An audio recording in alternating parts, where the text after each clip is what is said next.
بیان کی ہے وہ کہتے ہیں سمعت رسول اللہ صلی اللہ علیہ وسلم يقول ان اول ما خلق الله تبارك وتعالى القلم ثم قال له اكتب فجرى في تلك الساعة بما هو كائن الى يوم القيامة۔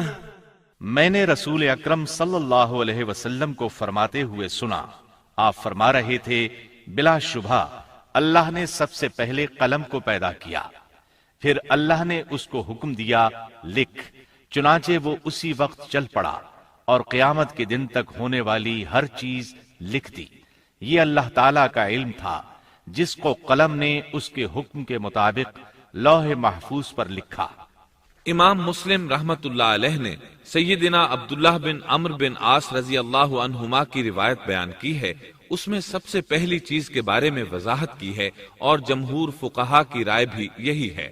عبداللہ بن عمرو رضی اللہ عنہما بیان کرتے ہیں سمعت رسول اللہ صلی اللہ علیہ وسلم يقول كتب الله مقادير الخلائق قبل أن يخلق السماوات والأرض ب50,000 سنة قال وعرشه على الماء۔ میں نے سنا آپ فرما رہے تھے اللہ تعالیٰ نے آسمان و زمین کی پیدائش سے 50,000 سال پہلے تمام مخلوقات کی تقدیریں لکھ دیں، اور اس وقت اس کا عرش پانی پر تھا۔ اس حدیث مبارک سے واضح ہو گیا کہ سب سے پہلے پانی اور پھر پانی پر عرش پیدا کیا گیا، پھر قلم کی پیدائش ہوئی، اس نے تقدیر تحریر کی، پھر آسمان اور زمین کی تخلیق ہوئی، اور جس حدیث میں آیا ہے کہ ابتدا میں قلم کو پیدا کیا گیا، اس کا مطلب یہ ہے کہ اس جہان کی مخلوقات میں سب سے پہلے اس کا نمبر ہے، نہ کہ باقی تمام جہانوں کی مخلوقات میں پہلا نمبر ہے، اور اس کا تذکرہ بخاری شریف کی اس حدیث میں ہے۔ قال اہل اليمن لرسول اللہ صلی اللہ علیہ وسلم جئناك لنتفقه في الدين وليسألك عن أول هذا الأمر ما كان قال كان الله ولم يكن شيء قبله وكان عرشه على الماء وكتب في الذكر كل شيء وخلق السماوات والأرض۔ یمن سے آئے ہوئے ایک وفد نے رسول اللہ صلی اللہ علیہ وسلم سے کہا، ہم آپ کے پاس دین کی سمجھ اور ابتدائے خلق کے بارے میں پوچھنے کے لیے آئے ہیں، یہ کہ سب سے پہلے کیا چیز تھی؟ آپ نے فرمایا اللہ تھا، اس سے پہلے کوئی چیز نہ تھی، اس کا عرش پانی پر تھا، پھر اس نے لوح محفوظ پر ہر چیز لکھ دی اور آسمان اور زمین کو پیدا کیا، یعنی ابتدا میں پانی پر عرش کی تخلیق ہوئی، پھر قلم کی پیدائش ہوئی، اس نے سب کچھ لکھ دیا۔ علماء کرام کا بیان ہے قلم کے فوراً بعد لوح محفوظ کو پیدا کیا گیا، چنانچہ قلم نے لوح محفوظ میں ہر چیز لکھ دی۔ اس کے بعد کائنات کی باقی مخلوقات اور آسمان و زمین کی پیدائش معرض وجود میں آتی گئی۔ اشیاء کی پیدائش والی ترتیب میں علماء کرام کے کئی اقوال ہیں، اور ہم نے آپ کے سامنے جمہور علماء اور فقہا کی پسندیدہ اور راجح ترتیب پیش کی ہے۔ آسمان اور زمین کی مخلوقات کی ترتیب کیا ہے، اس بارے میں امام مسلم رحمت اللہ علیہ نے سیدنا ابو ہریرہ رضی اللہ عنہ کی روایت پیش کی ہے، وہ کہتے ہیں اخذ رسول اللہ صلی اللہ علیہ وسلم بیدی فقال خلق اللہ عز وجل التربة يوم السبت وخلق فيها الجبال يوم الأحد وخلق الشجر يوم الاثنين وخلق المكروه يوم الثلاثاء وخلق النور يوم الأربعاء وبث فيها الدواب يوم الخميس وخلق آدم عليه السلام بعد العصر من يوم الجمعة في آخر الخلق في آخر ساعة من ساعات الجمعة فيما بين العصر إلى الليل۔ نبی اکرم صلی اللہ علیہ وسلم نے میرا ہاتھ پکڑا اور فرمایا اللہ تعالیٰ نے ہفتے کے دن مٹی کو پیدا کیا، اتوار کے دن زمین میں پہاڑ، پیر کے دن درخت، منگل کے دن تکالیف، مصائب، جراثیم اور بیماریاں، بدھ کے دن نور کو، جمعرات کے دن زمین میں چوپایوں کو پھیلا دیا، اور تمام مخلوقات میں جمعے کے دن کی آخری گھڑیوں یعنی عصر سے رات کے درمیان میں آدم علیہ السلام کو پیدا کیا۔ مطلب یہ کہ ابتدائے آفرینش میں جن مخلوقات کی تخلیق ہوئی ان میں سے آخری مخلوق انسان تھا۔ اس حدیث میں مختلف حالات کو نہایت وضاحت سے بیان کیا گیا ہے۔ اس سے بخوبی پتہ چل گیا کہ ابتدائی مخلوقات کی ترتیب کیا تھی۔ ان میں سے آخری نمبر آدم علیہ السلام کا تھا، جبکہ آدم علیہ السلام نسل انسانی میں سب سے پہلے اور تمام انسانوں کے باپ ہیں۔ انسانوں سے پہلے فرشتے اور جن پیدا ہو چکے تھے۔ صاحب عقل مخلوقات میں سب سے پہلا نمبر فرشتوں کا، دوسرا نمبر جنوں کا اور آخری نمبر انسانوں کا ہے۔ فرشتوں کا اصل ٹھکانہ آسمان ہے۔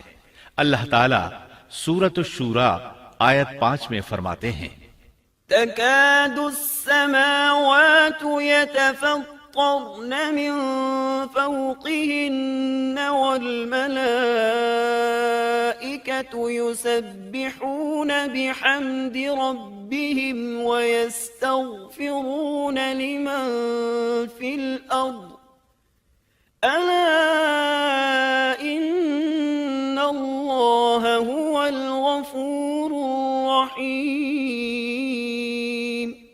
قریب ہے کہ آسمان اپنے اوپر سے پھٹ پڑے اور تمام فرشتے اپنے رب کی تسبیح اور تحمید بیان کر رہے ہیں اور زمین والوں کے لیے استغفار کر رہے ہیں۔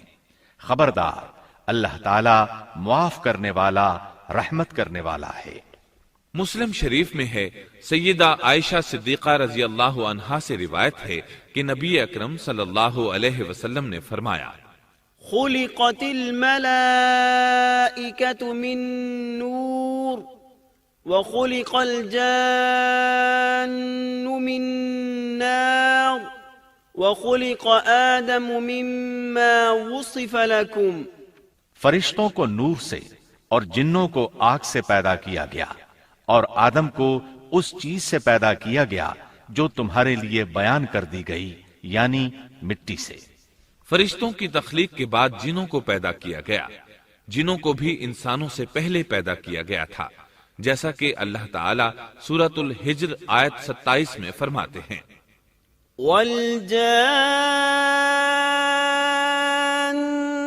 خَلَقْنَاهُ مِن قَبْلُ مِن نَّارِ السَّمُومِ۔ اور اس سے پہلے جنات کو ہم نے لو والی آگ سے پیدا کیا۔ جنات کے بارے میں بہت زیادہ آیات و احادیث موجود ہیں۔ اللہ تعالیٰ فرماتے ہیں، خلق الجان من مارج من نار۔ اور جنات کو آگ کے شعلے سے پیدا کیا گیا۔ مارج آگ کے بھڑکتے شعلے کے کنارے کو کہتے ہیں۔ گویا جنوں کو آگ کی جڑ سے نہیں بلکہ آگ کے شعلوں کے کنارے سے پیدا کیا گیا ہے۔ قرآن مجید میں اللہ تعالیٰ نے ابلیس شیطان کا قول نقل کیا ہے، خلقتنی من نار۔ تو نے مجھے آگ سے پیدا کیا۔ اسی طرح پہلے بھی بیان ہو چکا ہے کہ اللہ نے فرمایا، والجان خلقناه من قبل من نار السموم۔ اور اس سے پہلے جنات کو ہم نے لو والی آگ سے پیدا کیا۔ یہ ہے جنات کی اصل اور بنیاد۔ ابلیس ملعون بھی جنات میں سے ہے، اور اس مسئلے میں کسی کو تردد اور شبہ نہیں ہونا چاہیے، اس لیے کہ قرآن مجید میں ہے، إِلَّا إِبْلِيسَ كَانَ مِنَ الْجِنِّ۔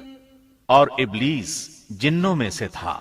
مطلب یہ کہ وہ فرشتوں میں سے نہیں تھا، حسن بصری رحمت اللہ علیہ فرماتے ہیں وہ پلک جھپکنے کے برابر بھی فرشتوں کی جنس میں داخل نہیں ہوا اور نہ ہی وہ کبھی فرشتوں میں شمار ہوا ہے، وہ جنات میں سے ہے کیونکہ اس نے خود اقرار کیا تھا۔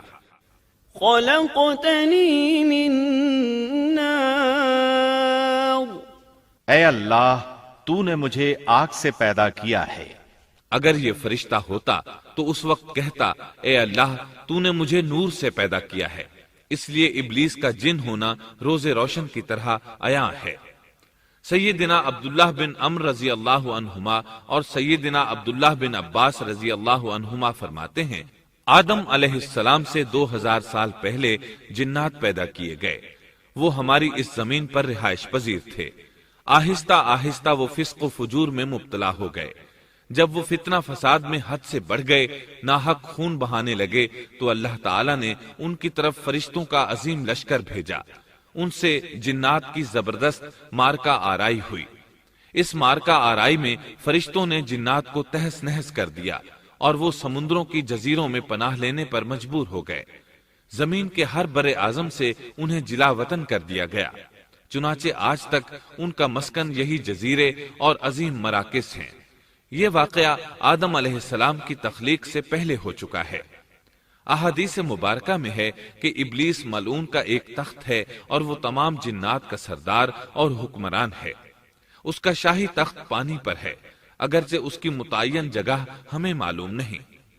یہاں تک ذکر تھا سیدنا آدم علیہ السلام کی پیدائش سے پہلے کا۔ اب ہم ذکر شروع کرتے ہیں آدم علیہ السلام کا۔ اللہ تعالیٰ فرماتے ہیں وَمَا خَلَقْتُ الْجِنَّ وَالْإِنسَ إِلَّا لِيَعْبُدُونَ،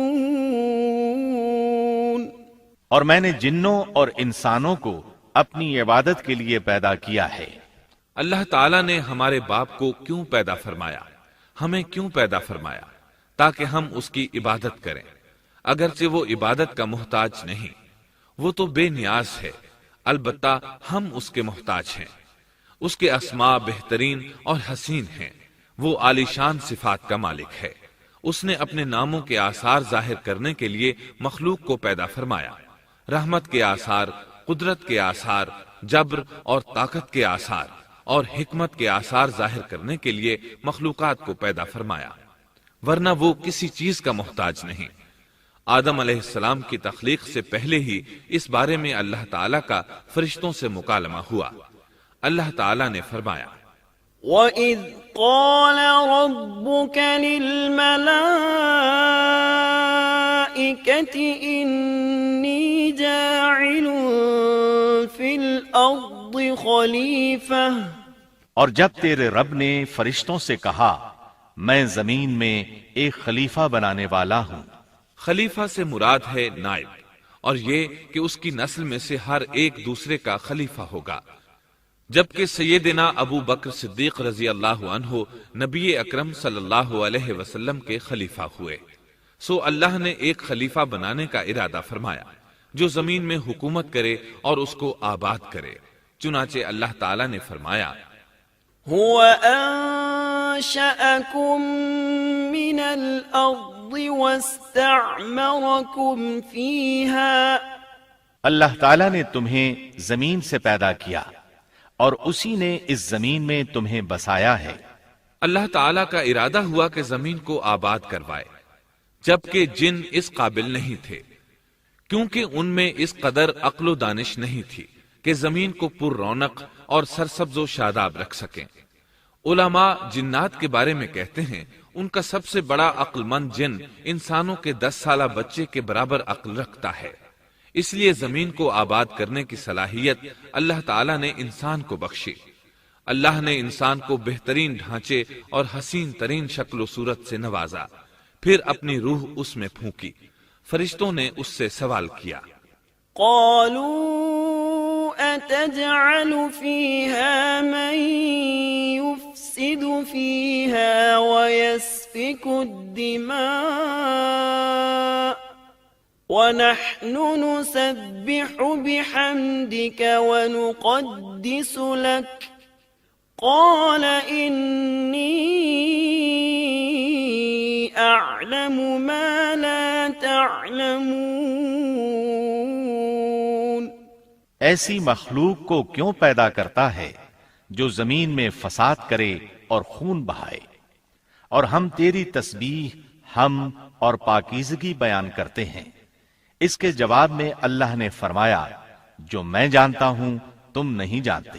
دراصل فرشتوں نے کسی طرح معلوم کر لیا تھا کہ آدم کی اولاد زمین میں فساد کرے گی، خون ریزی کرے گی، لیکن انہوں نے یہ بات اعتراض کے طور پر نہیں کہی تھی، کیونکہ ایسا اعتراض تو گناہ ہے، اور فرشتے پلک جھپکنے کے برابر اللہ کی معصیت اور نافرمانی نہیں کرتے، جیسا کہ ارشاد ہوتا ہے، بل عباد مکرمون لا يسبقونه بالقول وهم بأمره يعملون۔ بلکہ وہ تو نہایت معزز عبادت گزار ہیں، کسی بات میں اللہ پر پیش دستی اور سبقت نہیں کرتے، اور اس کے حکم پر عمل کرتے ہیں۔ اسی طرح ارشاد ہوتا ہے، لا يعصون الله ما أمرهم ويفعلون ما يؤمرون۔ اللہ کے حکم کی نافرمانی نہیں کرتے، بلکہ جو حکم دیا جائے بجا لاتے ہیں۔ اس لیے فرشتوں کا یہ پوچھنا وضاحت طلبی کے لیے تھا۔ وہ تو انسان کے پیدا کرنے کی وجہ پوچھ رہے تھے، وہ زمین میں جنات کے اعمال اور کرتوت کا مشاہدہ کر چکے تھے، یعنی اللہ تعالیٰ نے انہیں پیدا کر کے اختیار دیا تو وہ فتنہ و فساد اور فسق و فجور میں مبتلا ہو گئے، اور اب ایک اور مخلوق زمین میں بسائی جا رہی تھی، تو اس بات کا امکان تھا کہ یہ مخلوق بھی ان کے نقش قدم پر چلے۔ اس لیے فرشتوں نے تعجب اور حیرت کی بنا پر یہ سوال کیا تھا، اور پوچھنے کا مقصد یہ تھا کہ کیا یہ بھی جنوں کی طرح ہوں گے؟ اس طرح انہیں یہ خدشہ لاحق ہوا کہ شاید ان سے اللہ کی عبادت میں کوتاہی یا کمی واقع ہوئی ہے، جس کی وجہ سے اللہ کو نئی مخلوق پیدا کرنا پڑی۔ اس لیے ان کی بات میں یہ بھی تھا کہ ہم تیری حمد اور ثنا بیان کرتے ہیں۔ بہرحال ان کے سوال کے دو مقصد تھے، کیا یہ جنوں کی طرح فساد کرنے والی قوم ہے؟ کیا ہم سے تیری عبادت میں کوتاہی ہوئی ہے؟ اس پر اللہ تعالیٰ نے فرمایا، جو میں جانتا ہوں وہ تم نہیں جانتے۔ اس موقع پر فرشتوں کے ذہنوں میں ایک اور بات بھی آئی، وہ آپس میں کہنے لگے کہ اللہ تعالیٰ جو بھی مخلوق پیدا کرے گا وہ ہم سے زیادہ معزز اور عالم نہیں ہو سکتی۔ یعنی جب فرشتوں نے باقی مخلوقات کا جائزہ لیا، مثلا آسمان، زمین، پہاڑ، جن، چوپایوں وغیرہ کا، تو انہوں نے سوچا یہ ہم سے زیادہ مرتبے والی نہیں ہے، لہذا یہ مخلوق بھی پیدا ہو رہی ہے تو یہ ہم سے زیادہ مرتبہ نہیں رکھتی۔ یہ ہمارا خاص مقام ہے کہ اللہ کی تسبیح میں مصروف ہیں، کفر سے محفوظ ہیں، ہر حکم بجا لاتے ہیں، اللہ کے تمام احکامات پورے کرتے ہیں، آسمان اور زمین میں اس کا حکم نافذ کرتے ہیں، اور اللہ کے نزدیک ہم سب سے زیادہ شرف والے ہیں۔ لہذا اگر یہ نئی مخلوق انسان بھی پیدا ہو جائے تو کیا ہوا، ہم سے زیادہ معزز اور علم والی تو نہیں ہوگی۔ بہرحال جب اللہ تعالیٰ نے آدم کو پیدا کیا تو زمین کی مٹی لانے کا حکم فرمایا، چنانچہ اللہ تعالیٰ کے پاس مٹی لائی گئی۔ امام ترمذی، ابن حبان اور امام احمد رحمت اللہ علیہم نے ایک حدیث بیان کی ہے جس کے الفاظ کچھ یوں ہیں، إن الله تعالى خلق آدم من قبضة قبضها من جميع الأرض، فجاء بنو آدم على قدر الأرض، فجاء منهم الأحمر والأبيض والأسود وبين ذلك والسهل والحزن والخبيث والطيب۔ اللہ تعالیٰ نے آدم علیہ السلام کو مٹی کی ایک مٹھی سے پیدا فرمایا۔ اس مٹی کو اللہ تعالیٰ نے پوری زمین سے اٹھوایا تھا۔ یہی وجہ ہے کہ آدم کی اولاد زمین کے لحاظ سے ہی ظہور پذیر ہوئی۔ بعض سرخ رنگ کے ہیں تو بعض سیاہ اور بعض سفید، اور کچھ اس کے درمیان میں ہیں۔ بعض نیک ہیں، بعض خبیث، اور کچھ پاکیزہ قسم کے ہیں۔ انسان کی تخلیق مٹی سے شروع ہوئی، اس مٹی کو پانی سے تر کیا گیا تو یہ طین بن گئی۔ اسی وجہ سے قرآن مجید کی بعض آیات میں تراب کا لفظ آیا ہے۔ تراب خشک مٹی کو کہتے ہیں، اور بعض آیات میں طین کا لفظ آیا ہے۔ طین تر اور بھیگی مٹی کو کہتے ہیں۔ اللہ تعالیٰ فرماتے ہیں خلقہ من تراب، یعنی آدم کو تراب سے پیدا کیا گیا۔ مٹی کی عام حالت کو تراب کہتے ہیں، اور فرمایا اذ قال ربك للملائكة إني خالق بشرا من طين، جب آپ کے رب